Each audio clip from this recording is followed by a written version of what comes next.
يهده الله فلا مضل له ومن يضلل فلا هادي له وأشهد أن لا إله إلا الله وحده لا شريك له وأشهد أن محمدًا عبده ورسوله يا أيها الذين آمنوا اتقوا الله حق تقاته ولا تموتن إلا وأنتم مسلمون يا أيها الناس اتقوا ربكم الذي خلقكم من نفس واحدة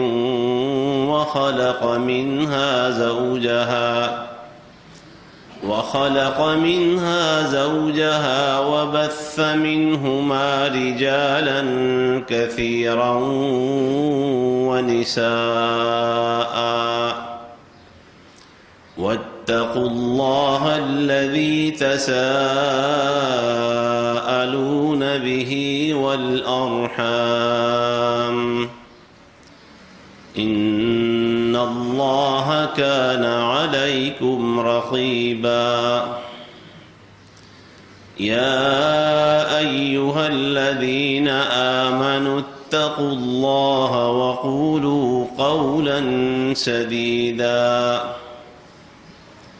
يصلح لكم أعمالكم ويغفر لكم ذنوبكم ومن يطع الله ورسوله فقد فاز فوزا عظيما اللهم صل على محمد وعلى آل محمد كما صليت على إبراهيم وعلى آل إبراهيم إنك حميد مجيد اللهم بارك على محمد وعلى آل محمد كما باركت على إبراهيم وعلى آل إبراهيم إنك حميد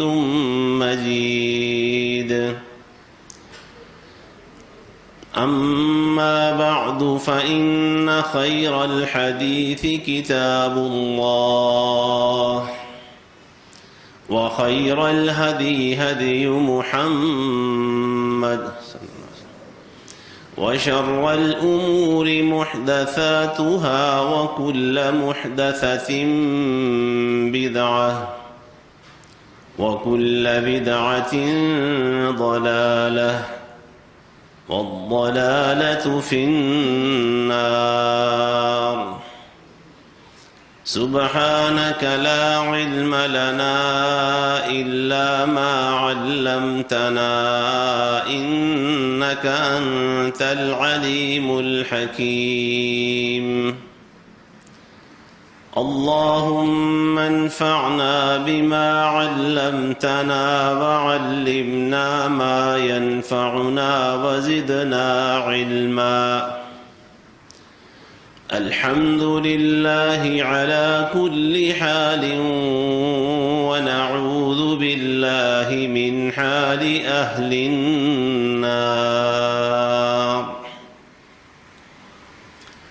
رب أعوذ بك من همزات الشياطين وأعوذ بك رب أن يحضرون أعوذ بالله السميع العليم وبوجهه الكريم وسلطانه القديم من الشيطان الرجيم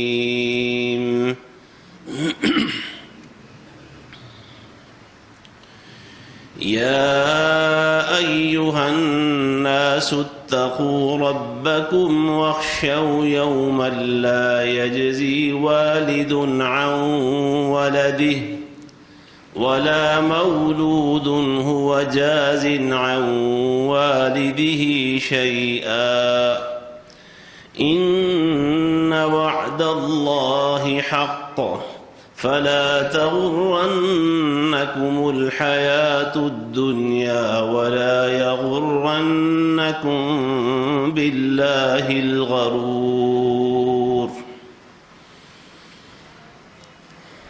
اے لوگو، اپنے مالک سے ڈر جاؤ اور اس دن کا ہمیشہ ڈر رکھو جس دن کوئی باپ اپنی اولاد کے کچھ کام نہ آ پائے گا، اور نہ ہی کوئی اولاد اپنے باپ کا کچھ فائدہ کر سکے گی۔ سنو، اس میں کوئی شک نہیں کہ اللہ کا وعدہ بالکل سچا ہے۔ دنیاوی زندگانی تمہیں اللہ کے بارے میں کبھی دھوکہ نہ دے پائے، اور جو سب سے بڑا دھوکے باز ہے کہیں وہ بھی تمہیں دھوکے میں مبتلا نہ کر دے۔ قرآن ہم سے مخاطب ہے، قرآن کے ذریعے اللہ نے ہم انسانوں سے باتیں کی ہیں۔ اللہ نے ہمیں دنیا اور آخرت کے بڑے بڑے خطرات سے آگاہ فرمایا ہے۔ ہمیں مخاطب کرتے ہوئے یہ کہا ہے، ہمیشہ اپنے مالک سے ڈر کر رہو۔ کئی مقامات پر یہ ارشاد ہوا ہے، یا ایھا الناس اتقوا ربکم۔ جو ہمارا مالک ہے، ہمارا خالق ہے، وہ بڑی طاقتوں کا مالک ہے، بڑی قوتوں والا ہے۔ ان بطش ربک لشدید، اس کی گرفت بڑی مضبوط ہوا کرتی ہے۔ وَكَذَلِكَ أَخْذُ رَبِّكَ إِذَا أَخَذَ الْقُرَىٰ وَهِيَ ظَالِمَةٌ إِنَّ أَخْذَهُ أَلِيمٌ شَدِيدٌ۔ بڑے بڑی دولتوں اور خزانوں کے مالک، جاگیروں کے مالک، جسمانی طاقتوں میں اپنی مثال آپ تھے وہ لوگ۔ پہاڑوں میں گھر بنا دینے والے، اور اس طرح اس کے علاوہ دیگر خوبیوں کے مالک، جب اللہ کا عذاب آیا، اللہ کی گرفت آئی، تو ایک لمحے کے لیے بھی اس کا سامنا نہیں کر پائے۔ اللہ نے پھر ان کی تباہی کا ذکر کرنے کے بعد فرمایا کہ دیکھو تمہارے رب کی ایسی گرفت ہوا کرتی ہے، جب ظالموں کو وہ پکڑنے پہ آتا ہے تو ایسے ہی پکڑتا ہے، کوئی ان کو چھڑانے والا نہیں ہوتا۔ ان اخذہ علیم شدید، اللہ کی پکڑ بڑی ہی دردناک اور بڑی مضبوط اور کڑی ہوا کرتی ہے۔ تو یہ باتیں اللہ ہمیں بتا رہا ہے، ہمیں سمجھا رہا ہے، ہمیں مخاطب کر رہا ہے، یا ایھا الناس اتقوا ربکم۔ پر المیہ یہی ہے کہ ہم اپنے آپ کو قرآن کے مخاطب بناتے نہیں ہیں، قرآن کے بیچ سے گزر جاتے ہیں، قرآن ہماری سماعتوں کے درمیان سے ہوتا ہوا باہر نکل جاتا ہے، اور ہم ہیں کہ معاملے ویسے کے ویسے رہتے ہیں، پرنالہ وہیں کا وہیں رکا رہتا ہے، زندگی جوں کی توں گزرتی ہے، اللہ کا ڈر اور اللہ کا خوف دلوں میں پیدا نہیں ہوتا۔ اللہ کہتا ہے، یا ایھا الانسان ما غرک بربک الکریم، اے انسان تجھے تیرے عزت والے اور سخاوت کرنے والے، سخاوت کے دریا بہانے والے رب کے بارے میں کس چیز نے دھوکے میں ڈالا ہے؟ کون سی وہ چیز ہے جو تمہیں اپنے رب سے، اپنے مالک سے زیادہ عزیز اور پیاری ہے؟ کون سی چیز ہے جو تمہیں اللہ کی بندگی سے زیادہ عزیز ہو گئی ہے؟ اس سے کیوں لاپرواہ ہو گئے؟ اس سے بیگانگی اختیار کیوں کر رکھی ہے تم نے؟ جبکہ صورتحال یہ ہے، یا ایھا الانسان انک کادح الی ربک کدحا فملاقیہ، اے انسان جو کچھ تو دنیا میں کر رہا ہے، جد و جہد، دوڑ دھوپ، کمائی، تجوریاں بھر رہا ہے، بینک بیلنس بنا رہا ہے، زمینیں خرید رہا ہے، فیکٹریاں لگا رہا ہے، یہ دن رات ایک کیے ہوئے ہو کیا رہا ہے پتہ تمہیں؟ الی ربک، تم لمحہ بلمحہ اپنے رب کی طرف بڑھ رہے ہو. ہر گزرنے والا مرحلہ اور لمحہ تمہیں تمہارے رب کے قریب لیے جا رہا ہے. اور پھر فملاقی، ایک دن تمہاری اس سے ملاقات ہو جائے گی، تمہیں اس کا سامنا کرنا پڑے گا، اس کی عدالت میں، اس کے دربار میں تمہیں کھڑا ہونا پڑے گا. ہاں اللہ کا سامنا کرنا ہے. اور میرے پیارے پیغمبر صلی اللہ علیہ وسلم نے ہمیں بات سمجھا دی کہ ہر انسان نے آدم علیہ السلام کی ہر بیٹی اور ہر بیٹے نے اکیلے اللہ کے سامنے پیش ہونا ہے. کوئی وکیل نہیں ہوگا ساتھ، کوئی ترجمانی کرنے والا نہیں ہوگا، کوئی اس کا حمایتی اور سفارشی اس کے ساتھ نہیں ہوگا، اکیلے نے پیش ہونا ہے. دنیا میں جو عدالتیں مضبوط ہوتی ہیں، لوگ ان عدالتوں کے ہاں پیش ہونے سے واقعی ڈرتے ہیں. اور اللہ وہ تو عدل کا بادشاہ ہے، علیم بذات الصدور ہے، خبیر بما یعملون ہے، اللطیف الخبیر ہے. وہ باریک سے باریک چیز کو جانتا ہے، سینوں کے راز اور بھید اسے معلوم ہیں. لقمان نے اپنے بیٹے سے کہا تھا، یا بنی انہا ان تک مثقال حبۃ من خردل فتکن فی صخرۃ او فی السماوات او فی الارض یأتی بہ اللہ. اے بیٹے، اللہ کے علم اور وہ جس قدر باریک بین ہے، اس کا ایمان و یقین ہمارے ہمیشہ اپنے دل اور دماغ میں بٹھا کے رکھنا. کوئی بھی عمل ہو تمہارا، اچھا یا برا، رائی کے دانے کے برابر ہو یا اس سے بھی چھوٹا ہو، آسمانوں میں چھپا ہوا ہو، زمین کی تہوں کے اندر مخفی ہو، پہاڑوں کی اوٹ میں یا کسی پہاڑی کھو میں جا کے تم نے وہ کام کیا ہوا ہو اور وہ چیز وہاں موجود ہو، اللہ قیامت کے دن اسے سامنے لے آئے گا. اس کی عدالت میں پیش ہونا، اس کا سامنا کرنا کون کر سکتا ہے؟ کوئی نہیں کر سکتا. قرآن میں اللہ نے کہا ہے، وَالْأَرْضُ جَمِيعًا قَبْضَتُهُ يَوْمَ الْقِيَامَةِ وَالسَّمَاوَاتُ مَطْوِيَّاتٌ بِيَمِينِهِ. یہ سارے آسمان اور زمین قیامت کے دن اللہ کی مٹھیوں میں بند ہوں گے. تمہیں پتہ نہیں اللہ کتنا بڑا ہے، وہ کتنی عظیم بادشاہتوں کا مالک ہے. یہ ساری زمین اور ساتوں آسمان قیامت کے دن اللہ کے ہاتھوں اور مٹھیوں کے اندر ہوں گے. اور اس دن اللہ پوچھے گا، این الجبارون این المتکبرون. اور جن کا جبر و تشدد دنیا کے اندر لوگوں کو ڈرایا کرتا تھا، جو بڑے بڑے جبار تھے، بڑے بڑے متکبر تھے، ان کے قہر کا کوئی سامنا نہیں کر سکتا تھا، آج کہاں ہیں وہ؟ بتاؤ کہاں ہیں وہ؟ اللہ پوچھتا رہے گا، لیکن اللہ کو جواب دینے والا کوئی نہیں ہوگا. اللہ فرمائے گا، لمن الملک اليوم، بتاؤ آج کس کی بادشاہت ہے؟ کوئی جواب نہیں دے گا. اللہ خود ہی فرمائے گا، للہ الواحد القہار. اس اللہ اکیلے کی بادشاہت ہے جو سب چیزوں پہ غالب ہے. اس کے سامنے پیش ہونا ہے، اس سے ملاقات ہونی ہے، اس کے کٹہرے میں کھڑا ہونا ہے انسان نے.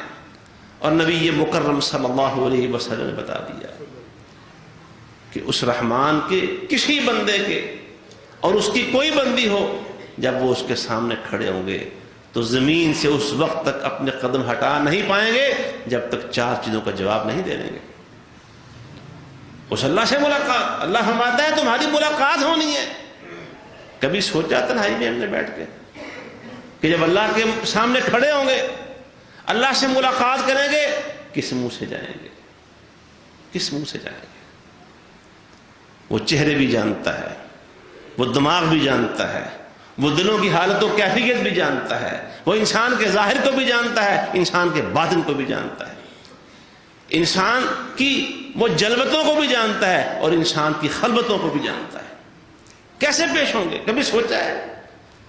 اور دنیا کی عدالتوں اور ان کے کٹہروں میں کھڑا ہونے سے انسان شرماتا ہے، انسان گھبراتا ہے. اس مالک الملک کی عدالت میں کھڑے ہونے کا کبھی سوچا نہیں ہے؟ جانا نہیں ہے وہاں کبھی؟ کیا تیاری ہے؟ کس منہ سے جائیں گے؟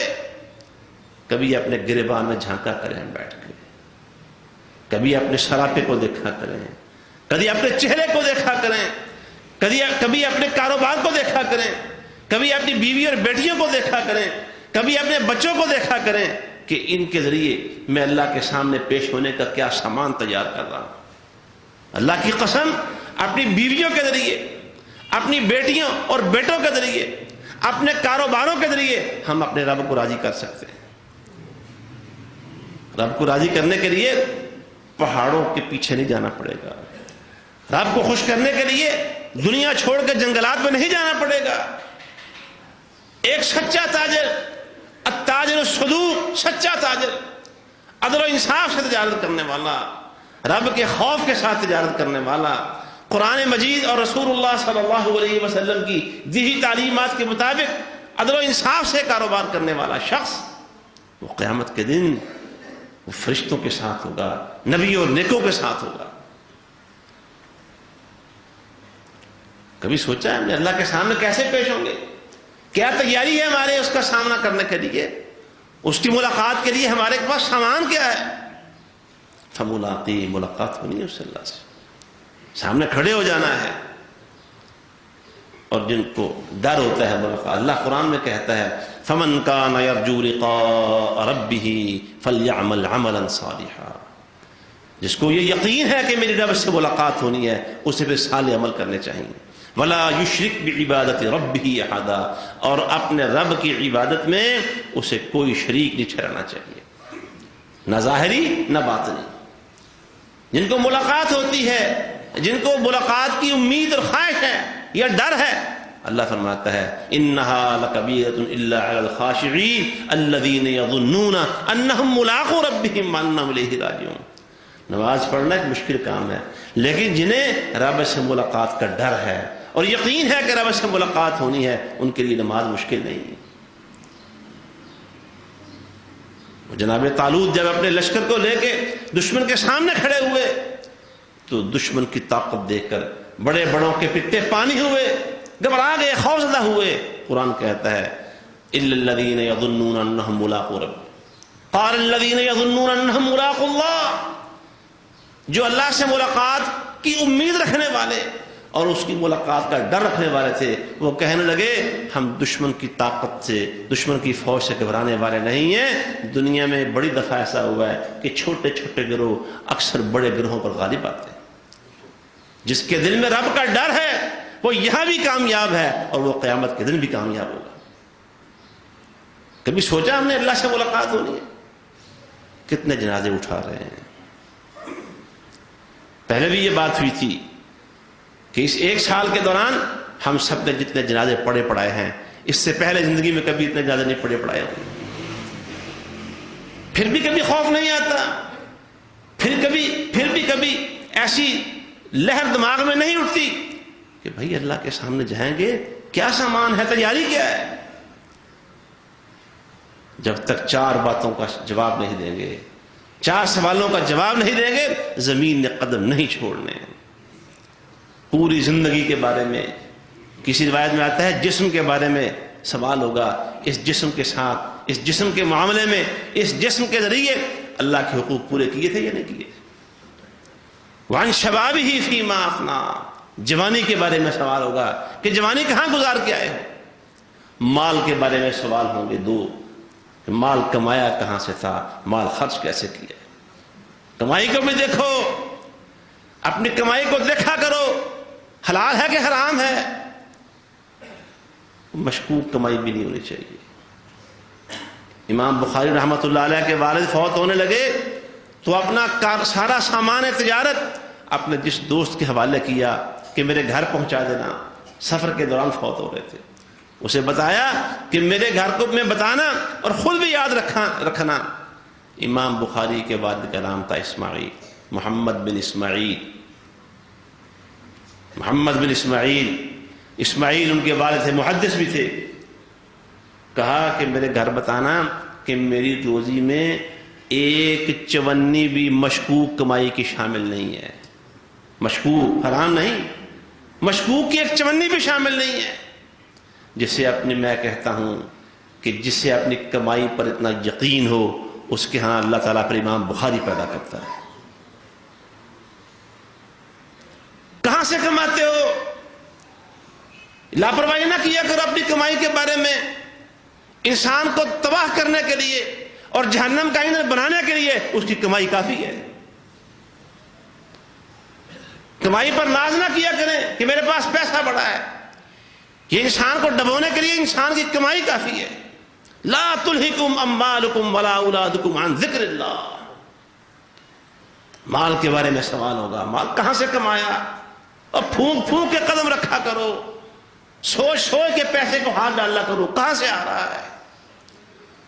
2 نمبر کی کمائی، 2 نمبر کا مال، جھوٹا مال بیچنے سے انسان کی کمائی حرام ہو جاتی ہے. کہاں سے کمایا؟ خرچ کہاں کیا؟ اللہ کی مرضی پر خرچ کیا ہے یا اپنے نفس کی مرضی پر خرچ کیا ہے؟ یہ داڑیاں مڈانے والے بھی ذرا سوچیں. کمائی حلال کی کماتے ہیں، خرچ کہاں کرتے ہیں؟ پوری دنیا کے علماء کا متفقہ فیصلہ ہے کہ داڑھی مڈانا حرام ہے. کمائی حلال کی ہے، خرچ کہاں ہو رہی ہے؟ نبی کی سیرت سے نفرت پر خرچ ہو رہی ہے، نبی کی صورت سے نفرت پہ خرچ ہو رہی ہے. اور نبی سے ملنا نہیں ہے، ملاقات نہیں کرنی نبی سے صلی اللہ علیہ وسلم. اور ان کی سفارش کا کبھی سوچا ہے کہ نبی کی سفارش ملی ہے؟ کبھی غور کیا ہے؟ یہ سوال میں صرف داڑھی مڈانے والوں کو نہیں، اپنے آپ سے بھی کر رہا ہوں، داڑھیوں والوں سے بھی کر رہا ہوں. لیکن وہ بھی سوچیں یار نبی سے سامنا ہوگا مڑے ہوئے چہرے کے ساتھ. ابھی پچھلے ہفتے ایک دوست نے بتایا کہ عمرہ کر کے واپس آئے، وہاں بھی ایک دوست نے سمجھایا، لیکن جب عمرہ کر کے واپس آئے عمرے کی احوال رودات ایک بڑے کسی صاحب درد کو سنا رہا تھا. اس نے کہا کہ نبی علیہ السلام کی قبر مبارک پر بھی حاضری ہوئی تھی. جی حاضری ہوئی تھی.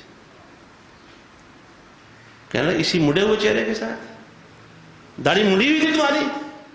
کبھی تمہیں وہاں خیال نہیں آیا کہ نبی مکرم صلی اللہ علیہ وسلم کے قبر مبارک پر، روضہ رسول پر تم حاضر ہوئے ہو اور داڑھی مڑی ہے تمہاری؟ یہاں تو خیال نہیں آیا.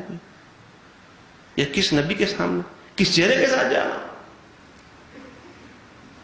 اور نبی صلی اللہ علیہ وسلم اگر موت اسی حالت میں آ گئی تو ہم یہ امید رکھتے ہیں کہ نبی علیہ السلام وہ حوض کوثر سے جام بھر بھر کے اپنی امت کو پلائیں گے. ہے خواہش کہ نہیں؟ نبی کے ہاتھوں جام پینے کی خواہش ہے، اور اس کی سنت سے یہ سلوک ہے ہمارا، یہ پیار ہے ہمارا، اس نبی سے یہ تعلق ہے ہمارا جس نبی کو اللہ سبحانہ و تعالی نے قیامت والے دن حمد کا جھنڈا دینا ہے. لواء الحمد ہوگا آپ کے ہاتھ میں. اللہ سے دعائیں کرتے ہیں یا اللہ ہمیں بھی اس جھنڈے کے لیے جگہ عطا فرما دے. تو چہرے تو دیکھنا چاہیے، اپنی آنکھیں تو دیکھنی چاہیے، اپنا لباس تو دیکھنا چاہیے، اپنا کلچر تو دیکھنا چاہیے، اپنی شادی اور بیاہ تو دیکھنے چاہیے، اور اپنی مرگیں بھی تو دیکھنی چاہیے کہ سب کچھ نبی کے خلاف ہو اور امید یہ ہو کہ وہ سفارش کریں گے، امید یہ ہو کہ ان کے جھنڈے کے نیچے کھڑے ہوں گے، امید یہ ہو کہ ان کے ہاتھوں سے جام کوثر پئیں گے. بات دور نکل گئی. مال کماتے کہاں سے ہو، خرچ کہاں کرتے ہو؟ پاکیزہ مال، حلال کی کمائی، اور خرچ ہو رہا ہے داڑھی موڑنے پر. پاکیزہ کمائی اور لباس بناتے ہوئے ایسے جو اللہ کے نبی کی سنت اور طریقے کے خلاف ہے. بڑی محنت سے خون پسینے سے کمایا ہوا مال اور شادی بیاہ کی ان رسموں پر خرچ کرتے ہو جو اللہ اور اس کے رسول کو ناراض کرنے والی ہے. میں نے ایک بھائی سے کہا یہاں مسجد کی ایک ضرورت ہے، ویسے واقعہ یاد آ گیا اچانک خرچ کرنے کے لیے. اس نے 1000-2000 روپے دے دیے، چلو جو اللہ کی توفیق تھی، اللہ قبول کرنے والا ہے، کوئی اس پہ کوئی گلہ نہیں. لیکن سوچنے والی بات آگے ہے، واقعہ آگے ہے. بہن کی ساس فوت ہوئی، امی جان کہنے لگی کہ یار ہمارے ہاں تو رواج ہے جب 40واں ہونا ہے تو سارے کنبے کے کپڑے بنا کے دینے ہیں. 25,000 روپے لگ گئے. کتنے پیسے؟ 25,000 روپے وہاں دی. بہن کی سانس ہوتی ہوئی جیسے کہ برات ہوتی ہے 25,000 روپے وہاں دے دی. اس کے بعد کیا ہوا؟ گاڑی جاتے جاتے راستے میں انجن سیدھ ہو گیا, اس کو ٹھیک کرنے کے 50,000 روپے لگ گیا. کتنے پیسے؟ 50,000 روپے. کہاں خرچ کرتے ہو؟ رسم و رواج پہ, لوگوں کو خوش کرنے کے لیے, اللہ اور اس کے نبی کے طریقے کے خلاف. 2 سوال ہونے ہیں, کمایا کہاں سے تھا, خرچ کہاں کیا تھا؟ ایک ایک پائی کا حساب ہونا ہے. اپنی جیب سے جو پیسہ نکالتے اور خرچ کرتے ہیں سوچ لیا کریں, اس کا حساب دینا ہے کہاں خرچ ہو رہا ہے. بڑے بڑے اللہ تعالیٰ نے صاحب حیثیت لوگ رکھے ہوئے, دلوں میں رکھے ہوئے, بڑا خرچ کرتے ہیں, لیکن خرچ کرتے ہوئے سوچ لیا کریں خرچ کہاں ہو رہا ہے. اللہ کے راستے میں دے دیا اور مال بھی حلال ہوا, شرط یہ ہے مال بھی حلال ہوا, اللہ کے راستے میں دے دیا, کوئی حساب نہیں ہے.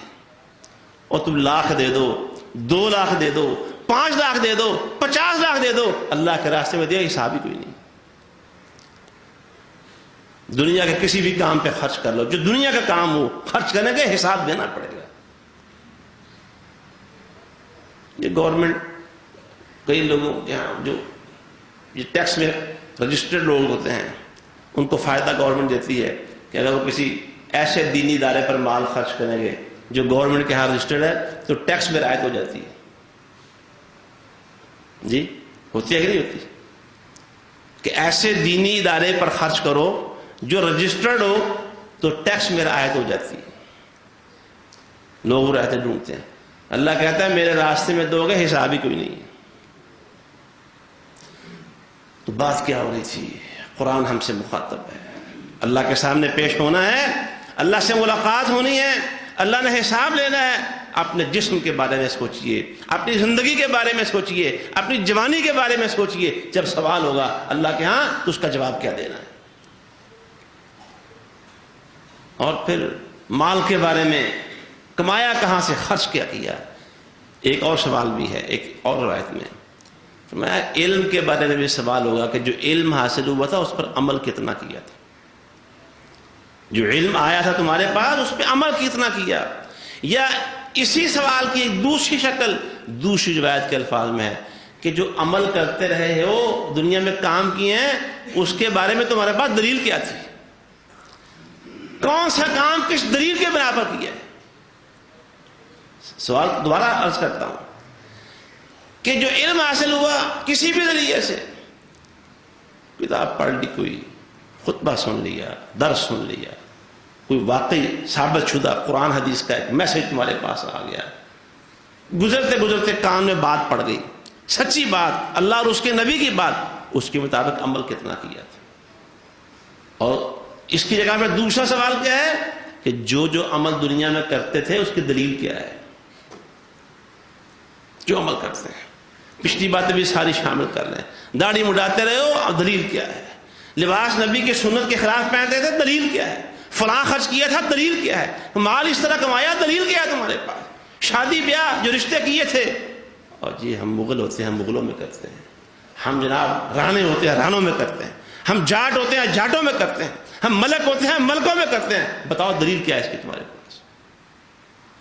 یا ایھا الناس, یہاں بھی قرآن مخاطب ہے, قرآن ہم سے مخاطب ہے. انا خلقناکم من ذکر و انثی وجعلناکم شعوبا وقبائل لتعارفوا. یہ خاندان برادریاں تو محض تعارف تھیں, اس کا دین سے کوئی تعلق نہیں. ان اکرمکم عند اللہ اتقاکم, اللہ کے نزدیک کرامت اس کی ہے, شان اس کی ہے, عزت اس کی ہے جس کا تقوی زیادہ ہے. ایک بھائی کہنے لگے اور یہ ہمارے فلان ہیں, ہم مغل ہیں نا, تو باہر کہیں کر لیا انہوں نے فلاں میں ساری زندگی انہوں نے کار نہیں بڑھیا ابھی.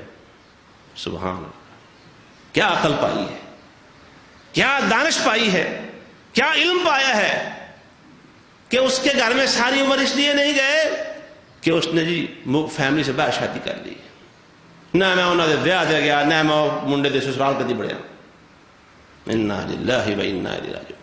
جو عمل کرتے رہے ہو اس کی دلیل کیا ہے تمہارے پاس, اللہ نے پوچھ لینا ہے. کیا دلیل ہے ہمارے پاس؟ سوچے ذرا, گریبان میں جھانکیں ہم سب, جو عمل کر رہے ہیں اس کی کیا کیا دلیل ہے ہمارے پاس؟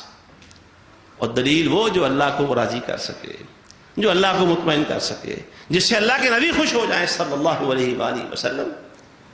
قرآن ہم سے مخاطب ہے، اے لوگو اپنے رب سے ڈر جاؤ، مخشوا یومن، اور اس دن کا ڈر ہمیشہ رکھا کرو۔ کون سا دن؟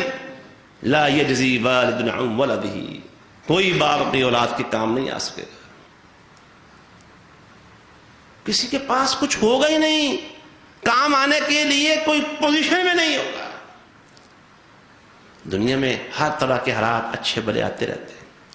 ہم کئی دفعہ ایسا ہوتا ہے کسی اپنی انتہائی مجبوری میں کسی ایسے دوست کے پاس جا کے تقاضا کرتے ہیں جس کے حالات بہت اچھے ہوتے ہیں، لیکن جب جاتے ہیں وہ بیچارہ خود کئی مشکلات کا شکار ہوتا ہے، کہتا ہے میں اس پوزیشن میں نہیں ہوں، تم اگر مہینہ پہلے آتے تو یہ ہو جاتا، 4 مہینے پہلے میری یہ پوزیشن تھی، 1 ہفتہ پہلے میں یہاں کھڑا تھا، آج میں خالی ہو گیا ہوں۔ قیامت والے دن کوئی اس پوزیشن میں ہوگا ہی نہیں کہ کسی کا کام آ سکے۔ یوم لا تملک نفس لنفس شیئا والامر یومئذ للہ، کوئی کسی کے کام نہیں آئے گا، سارے اختیارات اس اللہ مالک الملک کے ہاتھ میں ہوں گے۔ فرمایا اس دن سے ڈرو جس دن کوئی باپ اپنی اولاد کے کام نہیں آئے گا، اور نہ کوئی خوش بخت بیٹا ہی اپنے باپ کے کام آ سکے گا۔ دنیا میں ایسا ہوتا ہے کئی دفعہ، ماں باپ بڑے خوش نصیب ہوتے ہیں کہ ان کی اولاد ان کی خدمت اور کام میں دن رات جٹی رہتی ہے۔ کئی ایسے لوگ ہیں، یہ میرے چچا سامنے بیٹھے ہیں، ان کا جوان بیٹا فوت ہوا، ہماری چچی جان نے بھی کہا، ہمارے چچا نے کہا کہ اللہ ہم اپنے بیٹے عامر سے راضی ہیں۔ یہ خوش نصیب بچے ہیں جن کے والدین اللہ کو کہیں کہ یا اللہ ہم اپنے بچوں سے راضی ہیں، لیکن قیامت والے دن کوئی خوش نصیب بیٹا بھی اپنے باپ کے کام نہیں آ سکے گا۔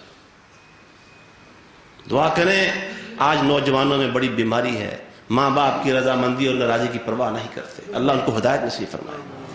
جنہوں نے ماں باپ کو ستایا اور ناراض کر رکھا ہے، اللہ انہیں موت سے پہلے توبہ اور ہدایت کی توفیق عطا فرمائے۔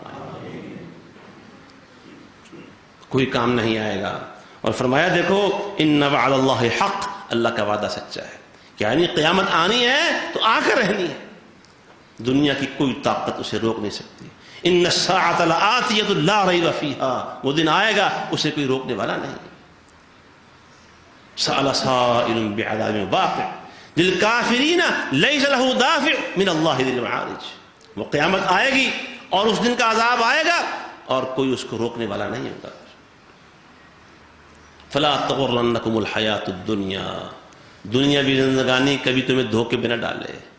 یہ تمہارا پیسہ، یہ مال، یہ بنگلے، یہ نوکر چاکر، یہ گاڑیاں، یہ دنیا کی آب و ہوا، یہ سیر سپاٹے تمہیں دھوکے میں نہ ڈالیں۔ یہ شراب ہے، شراب، اس کی کوئی حقیقت نہیں ہے۔